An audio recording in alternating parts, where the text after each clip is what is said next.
Excellencies, distinguished guests, colleagues, it is my distinct pleasure to welcome you all to Abu Dhabi for this inaugural edition of Raisina Middle East. First, I'd like to acknowledge the teams at the Observer Research Foundation and at the UAE Ministry of Foreign Affairs for putting this event together.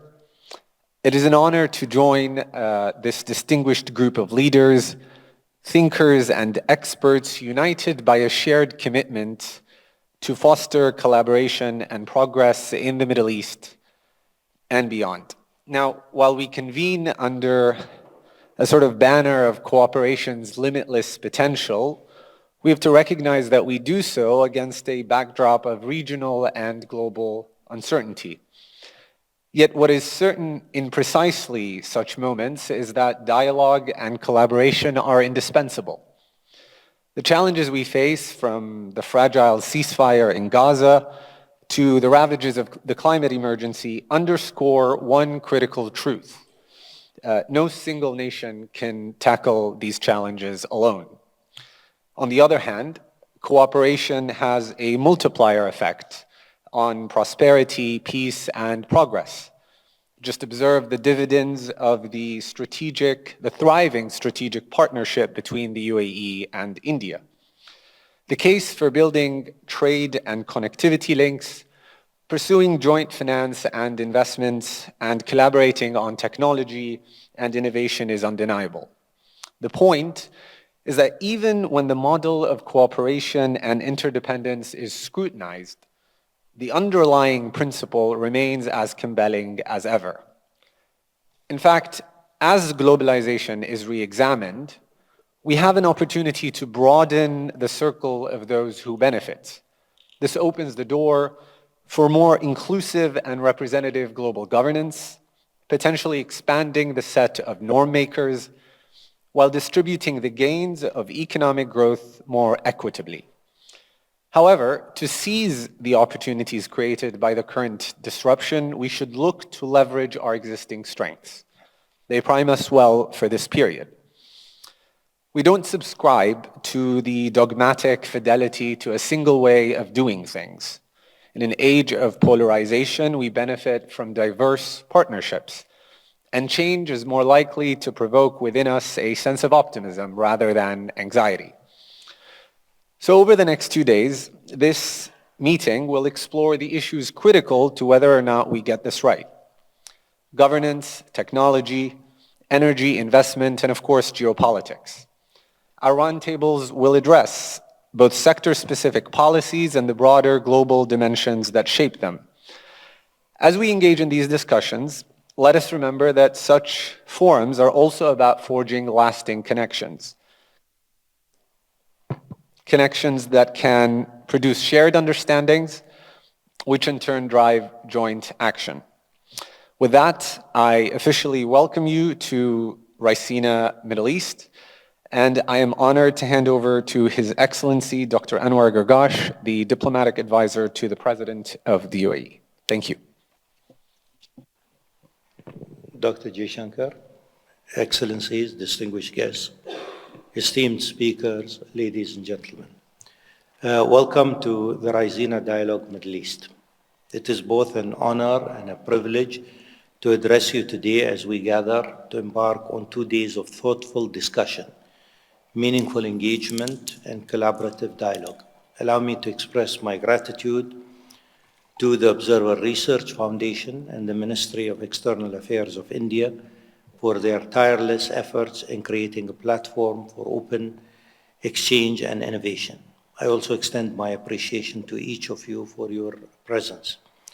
Your attendance reflects a collective dedication to addressing the challenges and opportunities that are important to us today.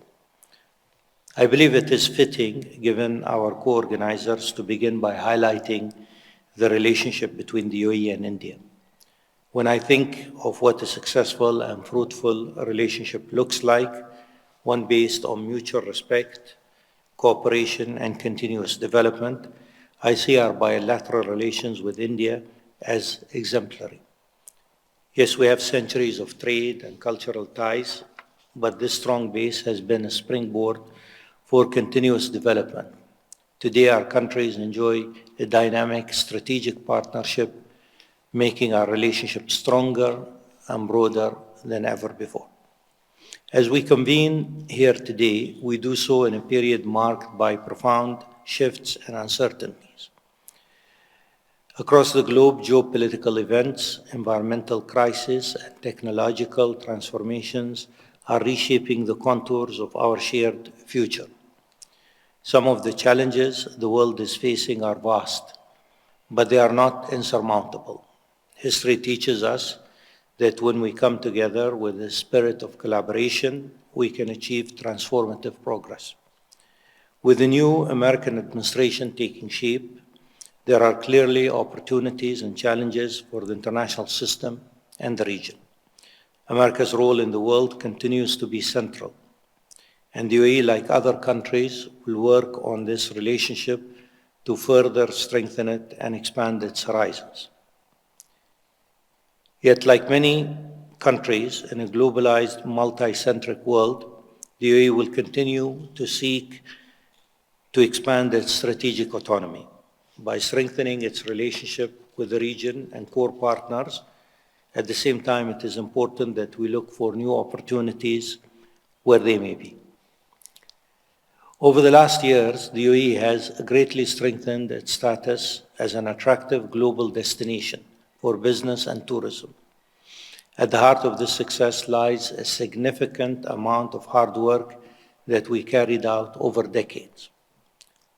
Much of this work is focused on spearheading initiatives to enact the values that make our country a welcoming environment for talented people from around the world, to rejuvenate laws and regulations, and to set the pace for economic diversification and technological innovation, and on further expanding economic opportunities on the national and regional level. We'll continue our policy of building bridges. Furthermore, technology will remain a focus in our efforts to sustain our economic growth and maintain our competitive edge. This has been a very difficult period regionally, with more than 15 months of war and mayhem and major geostrategic shifts that are changing the face of the region. It will take time for us to absorb the full impact of events involving the war in Gaza, Lebanon, and the fall of the Assad regime in Damascus. And with all this, the future of Iran's regional role in the coming years. Yet what is really clear from our perspective is the necessity to address the Palestinian issue beyond temporary arrangements. The current ceasefire agreement is only a starting point. Time and again, in our region, we return to important questions about the role of the nation-state. Despite its limitations, the nation-state remains the preeminent organizing principle and the core of our international and regional system. The failure of states and the concomitant growth of militias and armed groups outside the control of the state are what led us to our current crisis. In Lebanon and Syria, a state-centric view is clearly needed, one that restores the sovereignty of the central government and can prevent the slide into anarchy that has led to multiple crises and to enormous and prolonged humanitarian suffering. It's also abundantly clear that the humanitarian cost of wars from Gaza to Lebanon and in Syria and Sudan has been immense and at times unimaginable. As we search for lasting solutions and look to forge a durable peace, we really must look at the crisis from a human perspective, a perspective where people's lives and livelihoods are not seen as collateral damage, but one that restores and recognizes the humanity and dignity of all people. Ladies and gentlemen, these overlapping crises remind us that our efforts to meet regional and global challenges must be grounded in principled approach. This is the cornerstone of the UAE's foreign policy, which is rooted in adherence to international law and respect for the sovereignty of states. We firmly believe in the necessity of resolving disputes peacefully, guided by the pursuit of the common good and the resolution of differences. These principles are not just ideals. They are the foundations upon which trust, stability, and cooperation are built. In a world that appears increasingly crisis-prone, resolving differences, building on common good, and fostering solidarity are absolutely vital. The UAE's commitment to strengthening the bridges of cooperation and dialogue is unwavering. We believe that partnerships based on trust, credibility, and mutual respect are essential to achieving global stability and prosperity. At the same time, we align our foreign policy with our economic interests. We work to enhance our competitiveness and attract entrepreneurs, businesses, and investors. This alignment is what makes the UAE's destination of choice for innovation and collaboration, and the reflection of our forward-looking outlook and strategic investment in the future. Let us now turn to the core areas that guide this dialogue. This forum's thematic pillars, trade and connectivity, finance and investment, technology and innovation, geopolitics and security, and energy and green initiatives, underscore the multifaceted nature of our world today. Each of these areas represent an opportunity to drive meaningful change. By fostering connectivity, we can create pathways for shared prosperity. By advancing finance and investment, we unlock economic growth and resilience. By embracing technology and innovation, we shape a future defined by progress. And by prioritizing energy transitions and sustainability, we safeguard the planet for generations to come. Our shared commitment to addressing the defining crisis of our time, whether in climate, energy, or technology, reminds us of the power of collective action. The themes I have outlined above illustrate how interconnected these priorities are, requiring solutions that foster resilience across sectors and nations.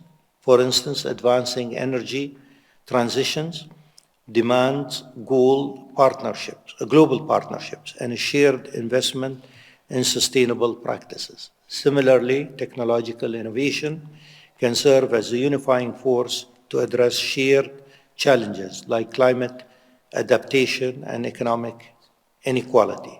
By working together, we can amplify the impact of these efforts, ensuring progress benefits all.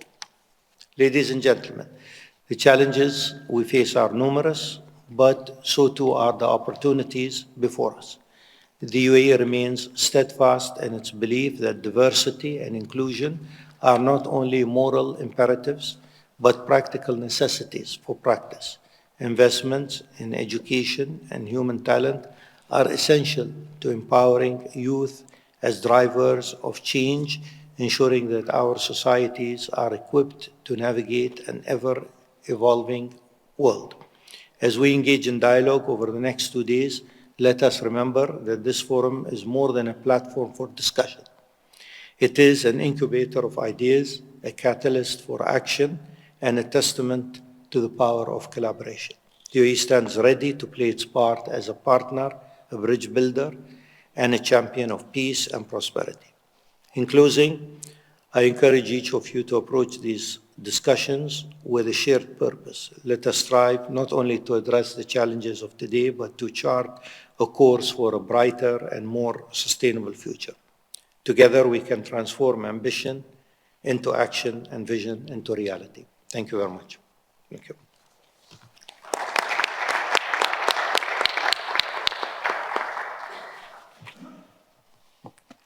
Thank you, Dr. Anwar. Numerous challenges, numerous opportunities. For the view from India, it is also my honor to introduce Dr. Jaishankar and hand it over to him. Thank you. Thank you very much. Dr. Anwar Gargash, Mr. Muat Alwari, Mr. Samir Saran, ladies and gentlemen. First of all, let me say what a great pleasure it is to be here joining you at the inaugural session of Raisina Middle East. 10 years ago, Prime Minister Modi, who had just assumed office, asked me why we were busy attending conferences in other countries without holding one in our own. This exhortation led to the birth of the Raisina Dialogue in New Delhi. In the period that followed, Raisina has undoubtedly established itself at home while gradually spreading its wings abroad. I'm particularly pleased that it has now come to the Middle East, a region of immense significance for India, though we prefer to call it West Asia. I congratulate the Raisina organizers, ORF, Mr. Samir Saran and his team in particular, as well as our UAE partners for this shared endeavor, and take this as an opportunity to share some thoughts about Raisina, about the Middle East, about India and the world. The history of India and the Middle East are inextricably linked. Whether it is commerce or connectivity, ideas and beliefs, or customs and traditions, we have actually seen an interplay over centuries.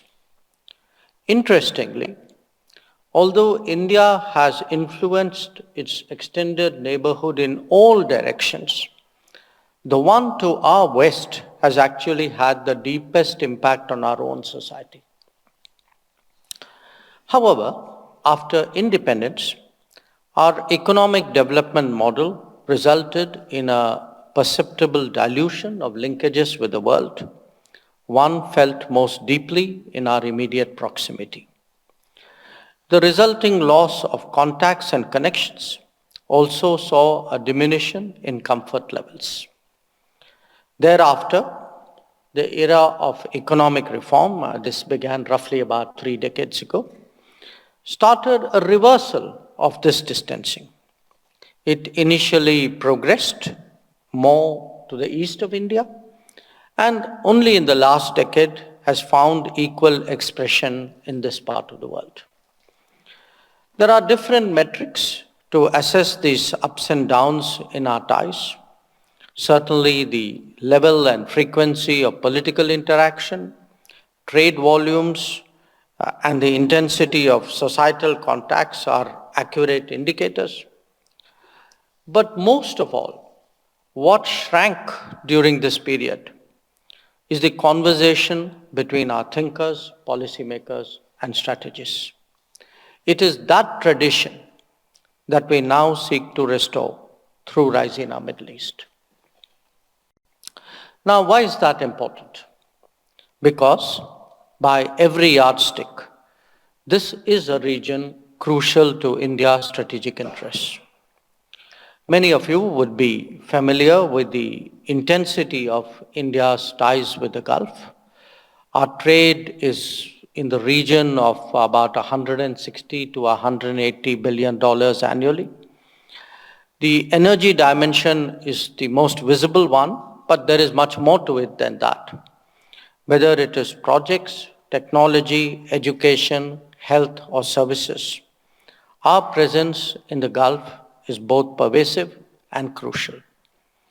More than 9 million Indians live and work here. But the Gulf also serves as a gateway to the MENA region and to the Mediterranean. Our annual trade with the Mediterranean, incidentally, is another 80 billion US dollars. And the Indian diaspora there, I want to remind you, is close to 500,000. We have significant interests in fertilizers, energy, water, diamonds, defense, and cyber. Our projects include airports, ports, railways, phosphates, green hydrogen, steel, and submarine cables. Material factors aside, this larger geography is a very critical connect between the Indian Ocean and the Atlantic. And as our history underlines, there is a symbiotic relationship between us. We certainly have stakes. These stakes are rising continually. But increasingly, India also has contributions to make that would influence the direction of events. Now, all of this acquires a special significance in the context of the changing global order. That is a subject in itself, but for the purposes of this discussion, let me highlight a few key facets. One, the sharp departure of the United States from a century of Wilsonian foreign policy. Two, the competitive aspects of ties between two leading players, the US and China. Three, the anxiety we all share of over-concentration of manufacturing in a limited geography and the resulting search for more reliable and resilient supply chains. Four, the growing salience of the digital world and the premium that puts on trust and transparency. Five, the frequent weaponization of market shares, finance, and technology. Six, the unfolding, I'd say, incipient re-globalization that now stresses national interests and national identities, even while recognizing transnational economic collaboration. Seven, the emergence of a global workplace, a process that is hastened by the rapid advancement of digital technologies. And eight, a redistribution, I would even say a regionalization of power that actually makes for much more complicated decision making. Now, our times have to take all these into account, these eight realities that I have spelled out, while managing some of the key contradictions. We are more interdependent and interpenetrative in the very era when the propaganda of a global village stands firmly rejected. In India, our own debates about the direction of progress highlight what Prime Minister Modi often calls the twin pillars of technology and tradition. Their dynamic is an interactive one, and that is a departure from the traditional, from the understanding that modernity and tradition are polar opposites. But at the global level, actually there is a different discourse taking place. And this is a discourse which often pits progress against heritage, the future against the past. This has implications for both diplomacy and statecraft. In the name of universal norms, efforts are being made to advance a borderless culture. Its purpose, of course, is to create new forms of legitimacy and override national traditions, practices, and even decision-making. Nations and their governance are rated and ranked with an agenda in mind. The tools to influence opinion include finance and media, but most of all, the power of technology. Much of the changes underway in the global order is because there is today widespread resistance to such efforts. So we are witnessing today both an economic and a politico-cultural pushback, sometimes the two coming together. This is really the big issue before us.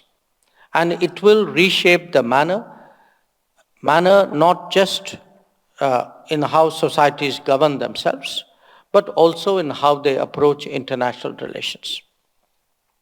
We, in the Indian subcontinent and the Middle East, are intimately involved with both aspects and should engage with each other in that regard. Now, our conversations may dwell on this broader canvas, but our cooperation will naturally have a more specific focus. In this world of change, challenges are best addressed and opportunities ideally exploited by forging a shared agenda and developing a common purpose. And that is exactly what India is trying to do today with nations of the Gulf, of MENA, and the Mediterranean. There are some elements of the traditional agenda that could bear with more collaborative solutions. Food and health security are perhaps the two most obvious. But there is manufacturing as it becomes more diversified, technology as it becomes more democratized, And we are trying today to create the basis for more broad-based growth. There is also the promise of technologies on the horizon.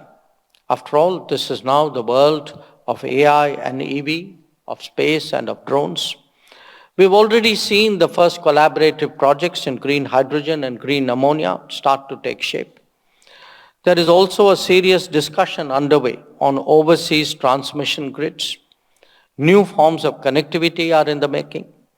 And enabling technology to work has also spurred greater collaboration in education and skills. Now, our endeavors, those of India and the Middle East, they can be further projected into Africa, into Europe, the Caucasus, and Central Asia. So, as we contemplate the world ahead, it is important that we read the incipient trends accurately. A significant one is the belief in key circles in the United States that its true potential has been hobbled by regimes and restrictions. Such perceptions have been fueled by assessments that others have gamed the international system to America's disadvantage. The competitive facet of world affairs is therefore likely to increasingly overshadow the collaborative one. Finding common ground and landing points will not be that easy or indeed that lasting. In such a scenario, the global architecture will also be more plurilateral. Combinations of nations will come together on an agreed and specific agenda. That the world of multilateralism is now anachronistic and gridlocked further facilitates such tendencies. These developments naturally make a stronger case for our closer engagement. Perhaps there is no domain that has a stronger case for such plurilateral cooperation than that of connectivity. The truth is that the era of colonialism significantly distorted the natural connectivity within and between nations and regions. As production and consumption has diversified in the last 8 decades, the case for re-engineering the flow of goods and services has only become stronger. The pandemic experience was also an instructive lesson. So too are the disruptive consequences of conflict. And I just need to remind you that 2 serious ones are ongoing, and these are cases to point. Extreme climate events are an additional cause of anxiety, as indeed even accidents in crucial supply chains, supply lines. Refashioning connectivity cannot be a unilateral enterprise if it is to be effectively utilized. Currently, there are some initiatives underway that will unfold in the coming years. The IMEC and the INSTC are the 2 most notable in this region, and India is involved in both. To our east, we are looking at both land and sea-based corridors that will actually take us from India to the Pacific. The Middle East can be a beneficiary when that happens. Maritime security and safety is another issue where understandings and mechanisms will have to step in to fill global deficits. This is already evident in the Arabian and Red Seas. First responders are also required to address, more first responders are required to address HADR situations. India has come forward to a considerable degree in that regard, but partnerships and with and amongst Middle Eastern nations can help deal with this challenge. As 2 regions long connected by the flow of peoples, it is also natural that we will have a common interest in the emergence of a global workplace. This is all the more necessary when new industries like semiconductors or electric mobility scour the world for skills and talent. The Gulf, in particular, has been a trendsetter in this regard. As Middle Eastern nations themselves explore emerging and critical technologies, as they fully exploit both the current and future energy potential, they will surely utilize the current foundation of goodwill and experience to bolster their own capabilities. So, ladies and gentlemen, let me conclude by saying this. An India with wider interests and growing capabilities today contemplates the world with confidence. We certainly recognize the risks, but we are equally cognizant of the opportunities. For us, the Middle East is an extended neighborhood with which we have now reconnected in full measure. It is a crucial passage to the world beyond, whether we speak of Africa or the Atlantic. It is about partners with whom we have traditions and comfort. What is needed most at this time is a deepening of our engagement, a prospect made possible today by more conversations and frequent exchanges. Raisina Middle East can make a definitive contribution in that regard, and I'm confident that today's event is a first step in that direction. I thank you for your attention.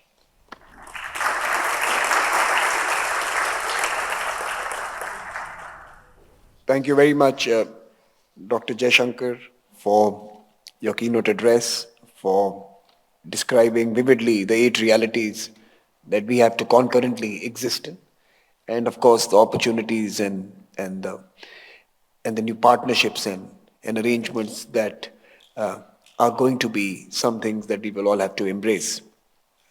Dr. Anwar Gargash exhorted all of us to invest in conversations, in sustaining the fragile peace that may have been achieved, but the long road ahead to sustain it, and also the centrality of addressing multiple crises that would require both innovative governance and investment in innovation itself. And in many ways, this morning session sets the theme for what lies ahead over the next 7 sessions that we plan to host at Raisina Middle East in this inaugural edition. I want to propose a vote of thanks to His Excellency Muat Al-Bari and Ambassador Abdul Nasser Al-Shali, the architects of this project, one in New Delhi, one in Abu Dhabi, and we were able to stitch together this ideas arena due to their leadership. I want to, of course, thank the Ministry of External Affairs, the policy planning team, and of course the Minister, Dr. Jaishankar, who's been both a founder and the energy and the driver of Raisina over the last decade. And we will be celebrating the 10th Raisina in March, so hopefully many of you will join us there. So thank you, Dr. Jaishankar, for your leadership. I have a new local guardian, Dr. Anwar Gargash. I have adopted UAE as my second home, and here I always lean on Dr. Anwar Gargash for guidance and his support, and he's been very forthcoming and generous to ORF, and I want to thank you for that, Dr. Gargash. But most of all, I want to thank the 125 of you who have flown in from 36 countries to join us for these 36 hours. And I hope, as was mentioned by all our speakers, we will debate, discuss, disagree, and continue to the conversation in the days ahead, but most importantly, forge lasting relationships. I think that's the point. That was the opener from my dear friend Muat. Go back as friends and make new friends. And the world needs more friendships. I think people make a difference. Individuals can make a difference. And in a plurilateral world, it is even more crucial that what we discuss in these rooms is carried into the arenas where some solutions can be scripted and agreed upon. So thank you for being here, and thank you for joining this inaugural edition of Raisina Middle East, which we hope will be an annual festival of debates out of the UAE for the world. It's not about the region alone. It captures the spirit of the region, which is now beginning to impact the entire world. And this is what Raisina Middle East is about. It is about how the Middle East is changing the world around it. And certainly India is going to be one of its strongest partners in that process.